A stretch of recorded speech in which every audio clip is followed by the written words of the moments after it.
अस्सलाम वालेकुम नाज़रीन, मैं हूं सुहेल और आप देख रहे हैं मेरा चैनल पब्लिक पोस्ट। आज के इस छोटे से वीडियो क्लिप के ज़रिए मैं आपके साथ शेयर करने वाला हूं कि अगर आप बैंक का क्रेडिट कार्ड लेना चाहते हैं, क्रेडिट कार्ड का हसूल चाहते हैं, तो आपको क्या करना पड़ेगा, आपको कौन कौन से डॉक्यूमेंट्स बैंक को देने पड़ेंगे। लास्ट टाइम जब मैंने वीडियो बनाई तो उसमें मैंने आपको बताया था कि बैंक के डेबिट कार्ड यानी आपके एटीएम डेबिट कार्ड और क्रेडिट कार्ड में फ़र्क क्या होता है। आपकी सहूलत के लिए उस वीडियो का लिंक मैं डिस्क्रिप्शन में दे देता हूं। उस वीडियो में मैंने जो भी फ़र्क बताए उनमें से एक फ़र्क ये था कि जब आप बैंक का डेबिट कार्ड इस्तेमाल कर रहे होते हैं तो आप अपने पैसे इस्तेमाल करते हैं। इसके बरक्स जब आप बैंक का क्रेडिट कार्ड इस्तेमाल करते हैं तो आप अपने पैसे इस्तेमाल नहीं कर रहे होते, बल्कि वो बैंक के पैसे हैं और वो बैंक आपको वो पैसे, आप यूँ कह सकते हैं कि उधार दे रहा होता है। उधार दे रहा होता है आपको आपकी वक्ती ज़रूरत पूरी करने के लिए, और ये पैसे बाद में आपने बैंक को वापस करने होते हैं। अब सवाल ये है कि बैंक ने अगर आपको पैसे उधार देने हैं तो आपको अपने आप को जस्टिफाई करना पड़ेगा कि आप वो उधार लेने के काबिल भी हैं। आपको बैंक दो पॉइंट ऑफ व्यू से देखेगा, इवेल्युएट करेगा, उसके बाद आपको एक क्रेडिट कार्ड इशू किया जाएगा। अब वो दो पॉइंट ऑफ व्यूज़ कौन कौन से हैं।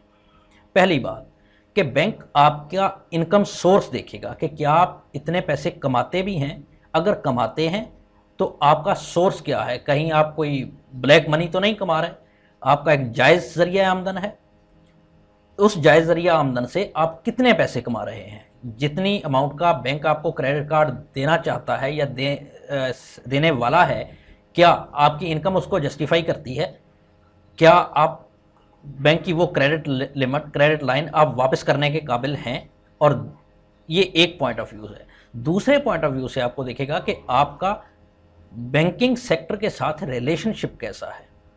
जी हाँ, बैंकिंग सेक्टर के साथ रिलेशनशिप ये बिल्कुल उसी तरह है कि जिस तरह आपसे आपका कोई जानने वाला कर्ज मांगे तो आप उसको एवेल्युएट करते हैं कि क्या ये बंदा मुझसे जो कर्ज मांग रहा है इसकी इतनी इनकम है कि ये मुझे कर्ज वापस कर सकेगा, और दूसरा कि इसकी सोसाइटी में रेपुटेशन क्या है, क्या ये जिससे कर्ज लेता है उसको वापस भी करता है या नहीं करता।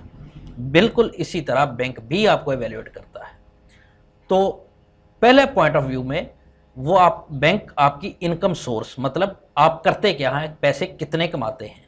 अब अगर इनकम सोर्स की बात की जाए और आपकी इनकम, टोटल इनकम की बात की जाए, तो हम लोगों को आप यूँ कहिए कि तीन हिस्सों में तकसीम कर सकते हैं। पहले वो जो सैलरीड पर्सनस हैं, दूसरे वो जो बिजनेस पर्सनस हैं, तीसरे एग्रेरियंस, लैंडलॉर्ड्स, मतलब जो काश्तकारी करते हैं। इन तीन किस्म के लोगों के तीन किस्म के इनकम सोर्सेज हो सकते हैं। अब सैलरीड लोगों के लिए उनसे उनकी बैंक सैलरी स्लिप्स मांग सकता है, उनके बैंक अकाउंट की स्टेटमेंट मांगी जा सकती है जिसमें उनकी सैलरी क्रेडिट होती है, ये सैलरीड पर्सन से मांगी जा सकती है। और इसके साथ साथ उनकी शनाख्त जानने के लिए उनका आईडी कार्ड वगैरह ये मांगा जा सकता है। इसी तरह जो बिज़नेस पर्सनस हैं, बिज़नेस पर्सन से उनके कारोबार का सबूत मांगा जा सकता है, उनके कारोबार के जो बिज़नेस का ऑफिस है उसका फ़िज़िकल विज़िट हो सकता है, उनके बैंक अकाउंट की स्टेटमेंट्स चेक की जा सकती हैं ताकि उनके कैश इनफ्लोज की एस्टिमेशन की जा सके कि इनके पास कितने पैसे माहाना या सालाना आते हैं।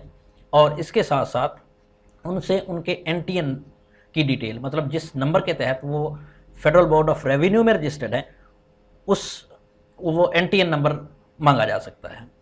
और तीसरे ये जो लैंडलॉर्ड्स हैं, इनसे इनके फ़र्द मलकियत वगैरह कि वो कितने रकबे के मालिक हैं, साथ ही साथ वो खसरा को काश्त, अगर उन्होंने कोई मुस्ताजरी पे को ठेके पे लेके वो काश्त कर रहे हैं तो उनसे उनका खसरा मांगा जा सकता है।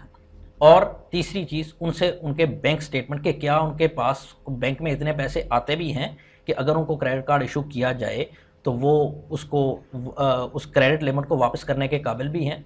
ये तीन डिफरेंट किस्म के जो इनकम सोर्सेज हैं, इस कैटेगरी में जो भी शख्स फॉल करता है अकॉर्डिंगली उससे उसके डॉक्यूमेंट्स मांगे जा सकते हैं। और दूसरा पॉइंट ऑफ व्यू जो मैंने आपको बताया कि उनकी बैंकिंग सेक्टर के साथ रिलेशनशिप कैसा है। अब ये एक आप सोच रहे होंगे कि ये कैसे देखा जा सकता है। मैं आपको ये बताता चलूँ कि कोई ज़रूरी नहीं है कि आप जिस बैंक से क्रेडिट कार्ड का हसूल चाहते हैं उसमें आपका बैंक अकाउंट हो, ये कोई ज़रूरी नहीं है।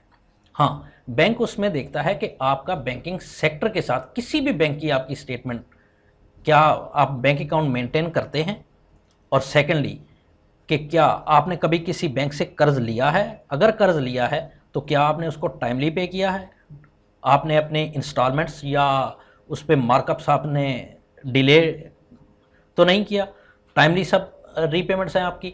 ये चीज़ें देखी जा सकती हैं कि जो स्टेट बैंक की एक CIB credit information bureau report होती है हर पर्सन की अलग से, तो बैंक आपके ID कार्ड के अगेंस्ट वही CIB रिपोर्ट स्टेट बैंक से लेके आपका बैंकिंग सेक्टर के साथ रिलेशनशिप वो वेरीफाई कर लेता है, उसको चेक कर लेता है कि क्या ये तसल्ली बख्श है या नहीं है।